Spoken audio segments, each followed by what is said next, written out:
पहली सास बड़ी अदालती और स्वाभिमानी थी। वह हमेशा अपनी इच्छाओं को पूरा करने की कोशिश करती थी और बहुओं पर अपना अधिकार जमाने का प्रयास करती थी। वह खुद को परिवार की मुखिया मानती थी और इसका उपयोग अपनी अधिकारवादी और दबावपूर्ण सोच के लिए करती थी। दूसरी सास आदर्शवादी, समझदार और धैर्यशील थी।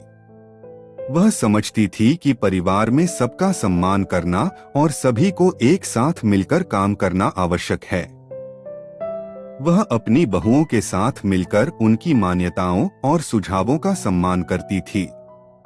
पहली बहू शांतिपूर्वक अपनी सास के साथ काम करने का प्रयास करती थी, परंतु सास उसे अधिकार और आदेशों की भूमिका देना चाहती थी। इससे वह परेशान हो जाती थी और घर के माहौल में दबाव महसूस करती थी। दूसरी बहू समझदारी और समाधान निकालने के लिए साथ मिलाती थी। वह दिल से सास के साथ मिलकर उसकी सहायता करने का प्रयास करती थी और विवादों को सुलझाने के लिए हमेशा तत्पर रहती थी। धीरे धीरे पहली सास ने समझा कि उसका अधिकारवाद और दबावपूर्ण सोच न केवल उसकी बहुओं को दुख पहुंचा रहा है, बल्कि परिवार के सभी सदस्यों को भी। उसने स्वयं को समझाया और अपनी सोच में परिवर्तन किया।